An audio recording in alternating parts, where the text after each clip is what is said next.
Good afternoon, everyone. Happy New Year, party people. My name is Drew Dickinson, and this is the 3D. 3D! And as always, the main topic of conversation, my beloved Manchester United. Now, if you're new to the show, the 3D stands for the Drew Dickinson Diatribe, and you can find it right here each and every week on the SDH network, wherever you get your podcasts. Now, let's get right into the nitty gritty.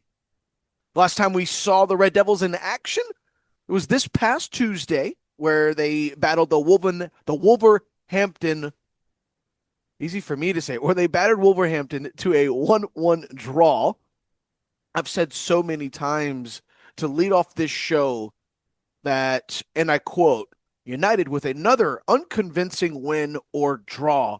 And listen, that's not going to change this time. The only change will be the tone of my voice. This was the worst performance from the players and manager all season long, okay? MRM goes back to a back three. Players go back to squandering away chances. MRM getting the subs completely wrong again. I'm just damn sick and tired of it, okay? I'm tired of the freaking inconsistency, not to mention last time out against Wolves, we beat the crap out of them 4-1. Yes, we will discuss all these points in the show, but I, I have to let my frustration out just for a moment, if you don't mind. All right. Now, that's better. Manchester United, days before the Wolves match, they beat Newcastle away 1-0. Now, as I said before that matchup, 8 players out for Manchester United, whether it's AFCON, injuries, yellow card accumulation, everything went United's way that day. Players were defending for their lives, playing for the badge. Hell, they were playing for the manager. The manager even got the tactics right, switching it to a back four. Now, the very, very questionable timing on the subs, but it still worked. And it was a sight to see. And what a performance. Well, I guess performances from the young kids, Patrick Dorgu and Aiden Heaven. Hats off to you, young lads. Just unbelievable performance. Now, we're going to fast forward to the Wolves game. Nothing has changed on the battered by injuries part. Bruno, Kobe Mainu, now Mason Mount, who was forced off at halftime again against the Magpies. Harry Maguire, Matthias de Ligt, not quite ready. And of course, cannot forget Ahmad Umbumo and Mazraoui all away at AFCON. With all of that being said, you're playing Wolves, bottom of the league, 2 points at Old Trafford. Piece of cake, right? Not so fast.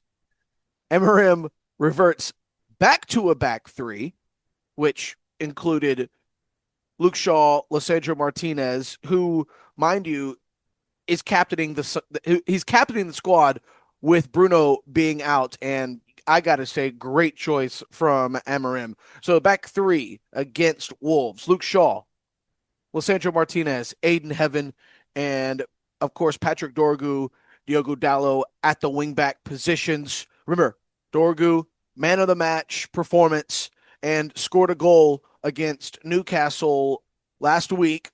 Man of the match actually was Aiden Heaven. So you had the two best players back on the pitch starting from the Newcastle game. You feel like you're in a really good situation because you got a healthy Lissandro Martinez. Luke Shaw's been knocking it out of the park as that left-sided center back in a back three formation. Hell, he even played well against Newcastle as the left-sided left fullback. Now, as far as Luke Shaw goes for the remainder of the season and getting the best out of him, I'm unsure if that left back spot 90 minutes week in and week out in a back four is is going to suit him the best, but there's nobody else to put out there, unless you want to put Dorgu. But I really appreciated where Amarim started Dorgu at that front right 10. We'll get into that. We'll get into that. I'm jumping the gun a little bit. Okay, so now, like I said, Dorgu man of the match performance against Newcastle, scored a beautiful left-footed volley that wasn't going to be stopped. As I was saying, he was playing as a right-sided number 10 in a 4-2-3 or a 4-3-2-1, and now he's back as the left wing back. Mason Mount injury, so that's going to bring on Casemiro and Ugarte. Casemiro, remember, back from the yellow card accumulation suspension against Newcastle. And Ruben will start Joshua Zirkzee. No real complaints about that, but Jay-Z, I've said before, he's not a point man or a right-sided 10, where he actually did start against Wolves.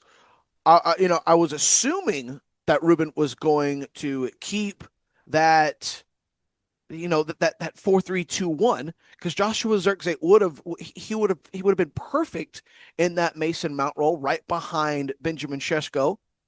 Zirkzee has proved time and time again that when he's able to have the ball at his feet and make those crisp passes in sort of a deeper role, he excels very well. I appreciate the way that he plays. He likes to play there, therefore he plays better. It's just been, the story of the season for Ruben Amorim, playing players in position that doesn't put them or the team in the best situation to succeed. But with that being said, we'll round out the starting 11. Of course, Matheus Cunha, and he's playing on the left side, and right up front down the middle, Benjamin Šeško. United at home, once again, they were able to dominate the stat sheet.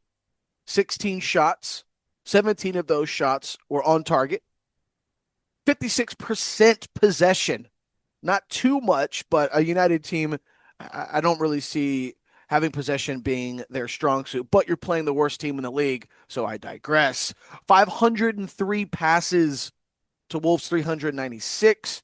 8 corners for the home team to Wolves' 4. Now we've got the first goal of the match, which comes in the 27th minute. Aiden Heaven, who I just recently talked about him. My God, the kid is playing fantastic in the absence of Matthijs de Ligt. He receives the ball, drives into the 18, finds Joshua Zirkzee, who takes a shot off the deflection and finds the back of the net. United go up 1-0. Now, from that moment on, it felt like United were chasing the entire game. Huang Hee Chang, he had a few brilliant chances on goal, just couldn't find the target. Tolu Arokadare, he found space in the United 18, blast a header, went slightly over the bar. Now, I watched that replay a few times, and I was wondering how he had so much space inside the 18. But if you watch that replay, just seconds before he made that run centrally, two-hand shoves Aiden Heaven back about 3 yards. So score there or not score there. Would it have been nice? Yes, but hopefully VAR would have taken that one back. Meanwhile, on the other end, Benjamin Šeško, who I thought played well, was just a victim of what I like to call margins. He hit the post off a header. He hit it. There's a ball from the corner that came to the back post. He hit it perfectly. Just needed to go about 6 inches, maybe a foot further to the right, but he was falling backwards, trying to garner a little bit of power. Just couldn't get what he wanted. He sent a couple of shots just wide. So you can see the confidence that he's gaining every time he's on the pitch. So with Šeško, I do believe goals will come. Cunha getting into the action. Unfortunately for him, it just wasn't his day against his old side. He first half I felt was much better for him than the second half. He was able to create some space for himself. I just feel sometimes when he feels he doesn't have as much help as he would like, he tends to hold on to it just a bit too long, and I feel that showed a lot against Wolves earlier in the week. Now, For Wolves, they were able to tie it up in the 45th minute just before halftime. Ladislav Krejci beating Sine Lamens. Look, right spot at the right time. You could see this goal brewing minute after minute. I'm surprised it didn't come sooner, nor am I surprised that more hadn't come by that time. Now, here's where things get a little bit weird for me. And I believe I can speak for every United fan who watched this game. Ruben subs off Joshua Zirkzee at halftime. Mind you, he's the only remaining first team goal scorer on in the squad. He subs him off for academy player Jack Fletcher. Now, just 30 minutes prior to Zirkzee scoring our only goal, Ruben takes them all. Okay? 30 minutes prior, Zirkzee scores the only goal for the team. Ruben's going to sub him off. So, if you're following, if you're keeping up, I know it's a lot.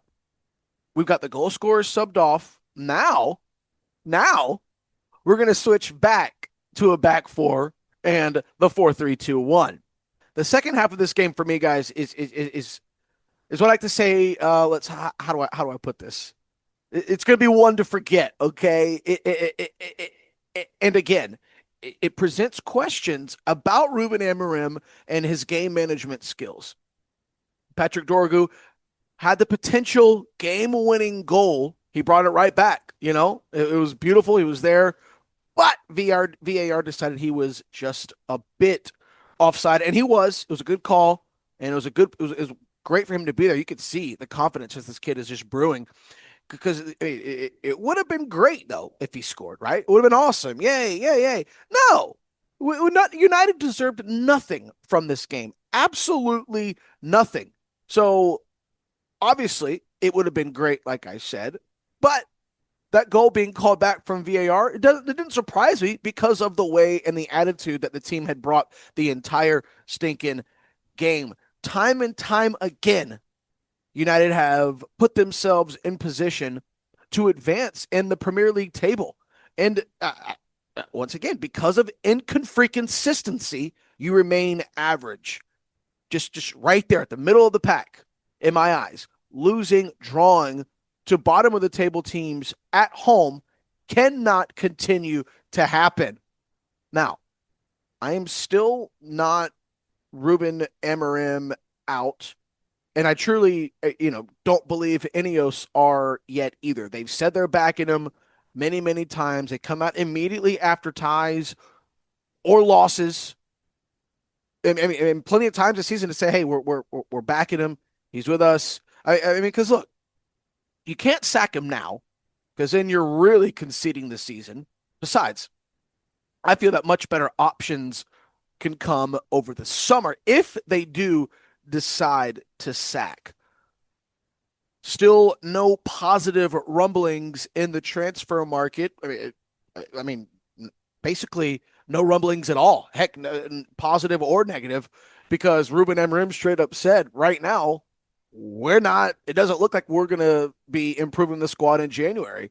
So that I don't want to get into that because it's going to frustrate me even more, and I feel that I'll get off track even more than I have already a little bit in this show. But we'll save that for next week's show because I want to look into that a little bit more.